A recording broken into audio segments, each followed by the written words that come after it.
Marie-Estelle Dupont, bonjour. Bonjour. Le parti pris du jour, c'est vous, qu'on laisse nos enfants tranquilles. Il faut arrêter de les bassiner avec le Covid. Vous êtes vous-même psychologue, vous recevez non seulement des jeunes mais aussi des parents. Qu'est-ce qu'ils vous disent ?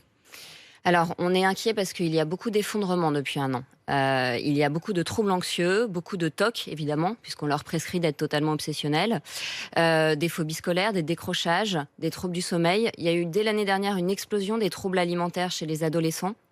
Et puis, on a de plus en plus d'idées suicidaires et de passages à l'acte suicidaire. Et mes collègues et moi, on essaye d'avoir les chiffres. On a du mal à les obtenir, mais sur le terrain, on note de plus en plus d'idées suicidaires et de passages à l'acte. Donc, de plus en plus d'hospitalisations. Déjà, l'année dernière, 600% d'hospitalisations en plus, notamment à Necker, en pédopsychiatrie. Donc, il y a une vraie vague pédopsychiatrique. Elle est indéniable. Il faut comprendre que quand les parents sont plongés dans la confusion, parce que du jour au lendemain, on ferme une classe, donc c'est le chaos. Soit l'enfant va se garder seul, soit le parent arrête de travailler. On fait perdre les repères de toute une famille. Qu'un enfant ne peut pas apprendre à distance, c'est faux. Il y a 3200, au moment où on se parle, là, Ouais. il y a 3200 classes en France qui sont fermées. C'est-à-dire qu'on est sur le même protocole que l'an dernier. Un enfant malade et c'est toute la classe qui est fermée. C'est délirant. On est dans un monde délirant, Apolline. C'est totalement disproportionné.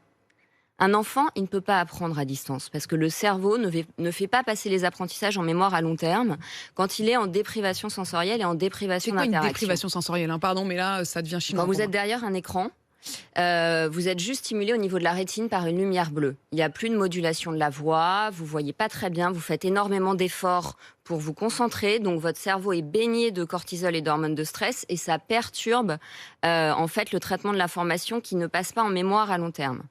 Vous n'avez pas d'interaction, donc tout ce qui vous permet de mémoriser, le fait de parler avec les copains dans la cour, de poser des questions aux profs, tout ce qu'il y a comme environnement émotionnel. Or, les centres cérébraux liés à la mémoire et aux émotions sont en grande partie les mêmes.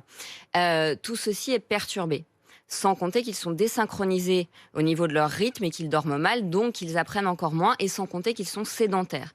Pour moi, fermer une classe, c'est créer des problèmes de santé publique à long terme dont on ne mesure pas les conséquences. Ce sont des enfants qui perdent leurs compétences sociales. Ce sont des enfants agressifs, hyperactifs ou déprimés. Ce sont des enfants sédentaires, addicts aux écrans, obèses. C'est-à-dire qu'on est en train de leur prescrire tout ce pourquoi il y a quelques années on faisait des campagnes de prévention de C'est santé vrai que quand publique. on vous écoute, on se dit, mais au fond, attendez, j'étais en train de réfléchir, je me disais, on leur dit toute la journée qu'il faut arrêter les écrans. Qu'il faut Et là, pas tout d'un manger coup, c'est trop de l'école sucre, qui leur dit etc. qu'il faut rester assis sur sa chaise toute la journée à regarder un écran. C'est-à-dire qu'en fait, on est dans une injonction paradoxale et je trouve que depuis l'année dernière, de plus en plus, notre société se conduit collectivement, en tout cas moi je fais le parallèle dans les symptômes que j'observe, comme une famille maltraitante. C'est-à-dire que c'est les enfants qui portent les problèmes des parents.